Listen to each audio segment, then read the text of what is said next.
Three remarkable lives have now reached their final chapter, but their stories will never be forgotten. Tim Curry, John Irvin, and Rear-Admiral Sir John Garnier each made an extraordinary mark in completely different worlds. One captivated generations through unforgettable performances. Another brought powerful stories to life through film and television, while the third devoted decades to duty, courage, and service. Their journeys were filled with ambition, difficult moments, remarkable achievements, and moments of extraordinary courage. Today we look back at the lives they lived, the accomplishments that defined them, and the enduring legacies they leave behind for generations to remember.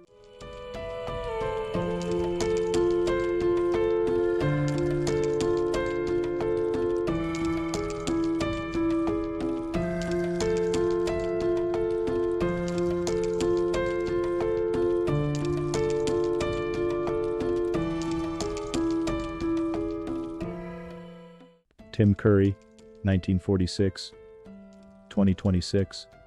On April 19, 1946, Timothy James Curry was born in Grappenhall, Cheshire, England, and on August 25, 2026, he died at the age of 80. His career would eventually make him one of the most recognizable and versatile performers of his generation. Curry was born into a family with strong connections to music and service. His father was a Royal Navy Methodist chaplain, while his own early talent emerged through singing. At Kingswood School in Bath, Curry became a gifted boy treble, but even then, his ambitions reached beyond the traditional paths available to him. He dreamed of a life on the stage. He eventually studied English and drama at Birmingham University, graduating in 1968. That same year, he joined the original London cast of the groundbreaking musical Hair. It was the beginning of a career that would repeatedly place him at the center of unconventional and unforgettable productions. Hair also introduced Curry to Richard O'Brien. That meeting would prove to be one of the most important moments of his life. In 1973, O'Brien's The Rocky Horror Show opened at London's Royal Court Theatre. Curry was cast as Dr. Frankenfurter, the flamboyant, eccentric scientist at the center of the story. Curry approached the character without fear. He created a performance that was theatrical, provocative, humorous, and completely unlike anything audiences had seen before. When the Rocky Horror Picture Show arrived in 1975, Curry brought Frankenfurter to the screen. The movie initially looked like it might become a failure.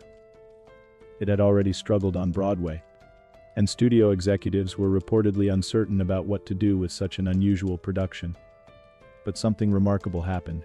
Midnight screenings began attracting enthusiastic audiences, and those audiences transformed the movie into a cultural phenomenon. People returned again and again. They dressed like the characters. They shouted at the screen. They sang along. And Tim Curry became permanently associated with one of the most enduring cult films ever made. But Frankenfurter was only the beginning. Curry returned to serious theater, taking on demanding roles that demonstrated his range. In 1981, he played Mozart in Amadeus on Broadway, earning his first Tony Award nomination. He later played the Pirate King in The Pirates of Penzance and Bill Snibson in Me and My Girl. Between 2004 and 2007, he played King Arthur in Spamalot, performing in Chicago, Broadway, and London's West End. His Broadway performance brought him his third Tony nomination, while his West End appearance earned him a Theatragor's Choice Award for Best Actor in a Musical. His screen career was equally memorable. He appeared as Rooster in Annie, performed in Clue, and appeared in Home Alone 2, Lost in New York. Then, in 1985, he took on one of his most visually demanding roles. In Ridley Scott's Legend, Curry became the Lord of Darkness, a gigantic horned creature with fangs, hooves, and an imposing presence. The transformation required more than 5 hours of makeup. Curry endured the exhausting process day after day, demonstrating the physical commitment he was willing to give to his craft. Then came another performance that would stay with audiences for decades. In 1990, Curry played Pennywise in the television adaptation of Stephen King's It. His Pennywise was playful one moment and horrifying the next. For countless viewers, the image of Curry as Pennywise became inseparable from their childhood fears. Yet he was never limited to horror or musical theater. He appeared in The Hunt for Red October, Muppet Treasure Island, and numerous other productions. He also became a celebrated voice actor, including his work as Nigel Thornberry in The Wild Thornberrys and Chancellor Palpatine in Star Wars: The Clone Wars. In 2015, his extraordinary theatrical career was recognized with an Artistic Achievement Award at the Tony Awards viewing party. Then came the greatest challenge of his later life. In 2012, Curry suffered a stroke that left him using a wheelchair and significantly affected his mobility. But the stroke did not erase the performer within him. He continued working when he could, remained involved in entertainment, and maintained his connection with the audiences who had followed him throughout his career. In 2025, he published his memoir, Vagabond, reflecting on a life filled with remarkable characters, stages, films, friendships, and experiences. And on August 25, 2026, Tim Curry died at the age of 80. His legacy cannot be reduced to a single character. He was Frankenfurter. He was Pennywise. He was Mozart. He was King Arthur. He was Long John Silver. But more importantly, he was an artist who never seemed afraid to take risks. Today, we remember Tim Curry not simply for the characters he played, but for the courage, imagination, humor, and extraordinary individuality he brought to every performance. He gave generations of audiences reasons to laugh, scream, sing, and remember. His curtain may have fallen, but the remarkable performer who stood beneath those lights will never truly leave the stage. May he rest in peace, and may his extraordinary legacy continue to inspire those who dare to be different.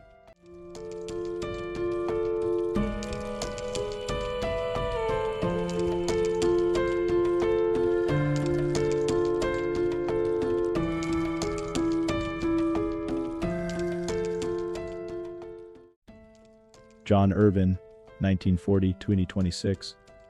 On May 7, 1940, John Charles Greenway Irvin was born in South Shields, England, and on August 11, 2026, he died at the age of 86. His life became a remarkable journey through documentary filmmaking, television drama, Hollywood action cinema, and deeply human stories. Irvin grew up in South Shields and attended Durham School, where he became captain of boxing. But his greatest passion was cinema. He worked as a prep school Latin teacher to earn enough money to attend the London School of Film Technique, now known as London Film School. His first major work came through documentary filmmaking. In 1963, he returned to Durham to make Gala, a verite-style documentary about the annual Coalminers' Gala. The film demonstrated something that would remain central to Irvin's career: an ability to observe people closely and capture the atmosphere surrounding them. In the same period, he made Inheritance, a documentary about the end of the Algerian War. Richard Burton provided the narration, and the film won Irvin a BAFTA United Nations Award when he was only 23 years old. It was an extraordinary early achievement. Rather than remaining safely behind a studio desk, Irvin traveled into troubled parts of the world. He founded Mithras Films and spent much of the decade making documentaries about conflict and political unrest. He lived for a period with a Bedouin tribe while filming a documentary about the civil war in Yemen. He also traveled to Vietnam while working on a BBC omnibus feature concerning war photographers, including Don McCullin. But those experiences changed his relationship with war photography. Irvin became deeply uncomfortable with the strange contradiction of filming suffering while simultaneously worrying about composition and visual beauty. Eventually, he moved toward television drama. He directed The Nearly Man and a celebrated adaptation of Dickens' Hard Times. That success brought him together with writer Arthur Hopcroft, and that partnership led to his greatest achievement: Tinker Tailor Soldier Spy. The 7-part BBC adaptation of John le Carré's novel premiered in 1979 and starred Alec Guinness as George Smiley. Irvin had to persuade Guinness to take the role. He reportedly took the veteran actor to lunch 3 times before finally convincing him. Even after filming began, Guinness remained uncertain. He worried about his television experience and questioned whether he physically resembled le Carré's description of Smiley. At one point, he called Irvin in the early hours of the morning and asked to be released from the production.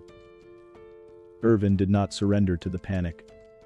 His demanding direction helped Guinness deliver one of the most celebrated performances of his career, earning the actor a BAFTA. Irvin insisted on filming the series on location and on film rather than relying on studio sets. The decision made the production exceptionally expensive for the BBC, but it also gave the series a realism and atmosphere that helped make it a landmark of television drama. The success opened the door to Hollywood. His first major film there was The Dogs of War, starring Christopher Walken. Then came Ghost Story, Turtle Diary, Raw Deal, and Champions. Irvin became known for what he described as his split personality as a director. He could make sensitive British character dramas and then turn around and direct large-scale Hollywood action films. In Raw Deal, Arnold Schwarzenegger played a lawman infiltrating the Chicago mob. In Turtle Diary, Irvin created something much quieter and more emotionally intimate. He was equally comfortable with both worlds. But Vietnam remained unfinished business for him. In 1987, he directed Hamburger Hill, a serious Vietnam War film that was overshadowed by Platoon and Full Metal Jacket. Despite the competition, some critics considered it their equal. Over the following years, Irvin continued directing films including Robin Hood, Next of Kin, Widow's Peak, City of Industry, Shiner, and Mandela's Gun. He remained fascinated by history, conflict, and human resilience. Even as he approached 80, he was still chasing new stories. One of his final unrealized ambitions was a film about the Battle of Goose Green. He traveled to the Falklands with a former paratrooper who retraced his movements through the battle. During the journey, they discovered they had entered a minefield. They eventually retraced their steps and reached safety. Irvin simply smiled and called the experience one for the memoirs. That moment captured something fundamental about him.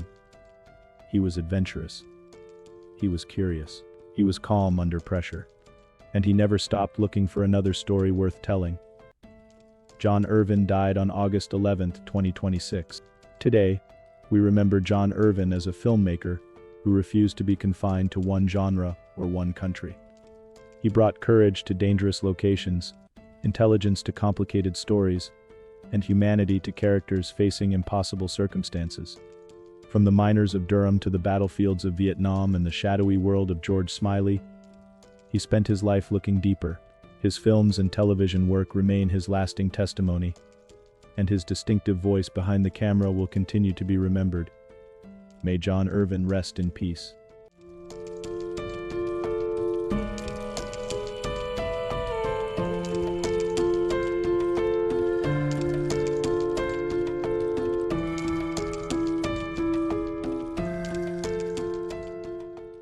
Rear-Admiral Sir John Garnier, 1934-2026. On March 10, 1934, John Garnier was born in Hemel Hempstead, England, and on July 31, 2026, he died at the age of 92. His life was one of quiet service, remarkable responsibility, and extraordinary discretion. Garnier was the youngest of 3 children of the Reverend Thomas Vernon Garnier, a rector descended from a French Protestant family that had settled in England following the revocation of the Edict of Nantes. His father died when John was only 6. His mother raised the family alone. At 16, Garnier left Berkhamsted School and entered Britannia Royal Naval College at Dartmouth in 1950. He would eventually spend 4 decades connected with the Royal Navy and the royal family. As a young officer, he served aboard the Royal Yacht in 1956 and 1957, with his naval career also taking him aboard the submarine depot ship Tyne during the Suez Crisis. He later specialized in navigation. From 1962 to 1965, he served as naval equerry to Queen Elizabeth. It was the beginning of a relationship with the royal family that would continue for decades. But Garnier was famously private. He did not seek attention. He did not trade on his proximity to royalty, and he rarely discussed the extraordinary things he witnessed. His naval responsibilities continued to grow. He commanded the frigates Dundas and Minerva, and later commanded the destroyer London.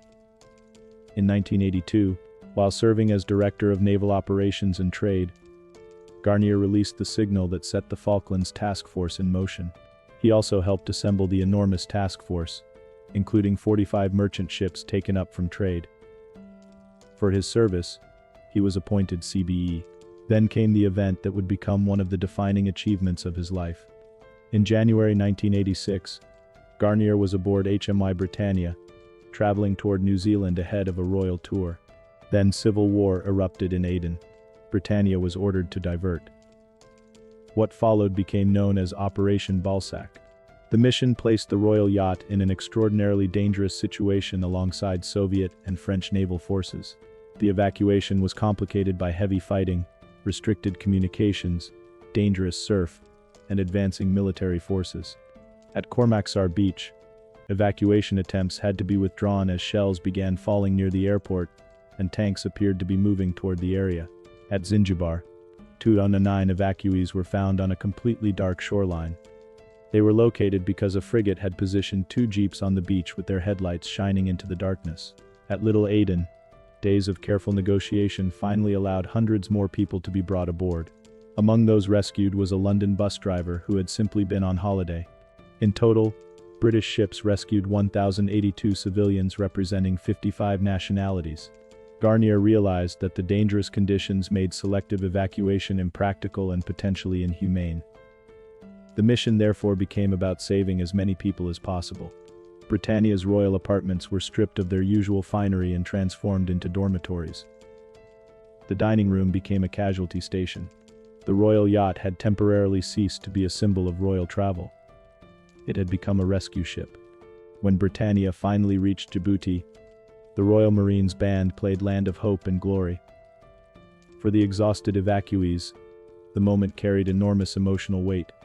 For Garnier, however, the achievement was simply part of his duty. He disliked being praised. He disliked interviews. And he remained puzzled by the attention the operation received. His attitude was simple. The Navy had a job to do, and it had done it.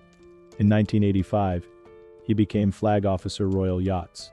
He remained in command of Britannia until retiring from the Navy in 1990. By then, he had been appointed KCVO. In 1988, he became an extra equerry to Queen Elizabeth, a position he kept for the rest of her life.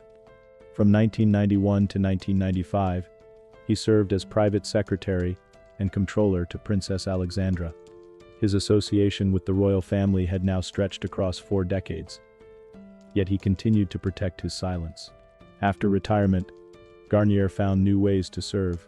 He became a governor of Sherborne School for Girls and spent nearly 2 decades volunteering with the Samaritans in Yeovil and Sherborne. His Christian faith became increasingly important in his later years. He was active at St. Mary Magdalene's Church in Thornford, where he and his wife hosted quiet garden days for around 2 decades. He married Joanna Jane Dottie Cadbury in 1966, and they had 3 children. Those who knew him remembered a handsome, immaculate, gentle, and humorous man. But above everything else, they remembered his discretion. He had spent a lifetime carrying responsibilities that could never be discussed publicly. He had witnessed moments of danger, royal history, military planning, and human desperation. And he carried those memories quietly. Rear-Admiral Sir John Garnier died on July 31, 2026. Today, we remember Sir John Garnier for something increasingly rare: service without the need for recognition.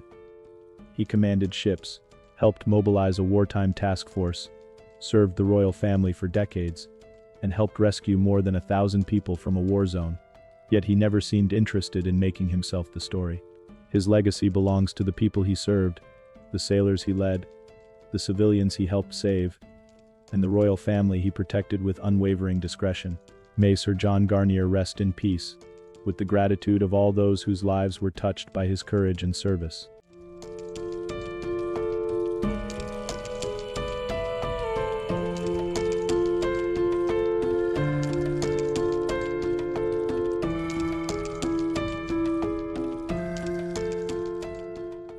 Three extraordinary lives ended in 2026, but their legacies remain.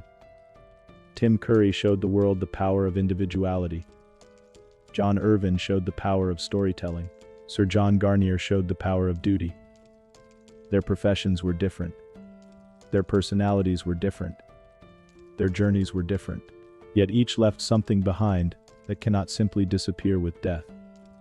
A performance remembered decades later. A television series still regarded as a masterpiece. A rescue mission that brought more than 1,000 people to safety. These are the marks of lives that mattered. And perhaps that is the greatest tribute of all. They lived differently, served differently, and created differently. But they each left the world with memories that will outlive them. May Tim Curry, John Irvin, and Rear-Admiral Sir John Garnier all rest in peace. Their lives have ended, but their stories remain.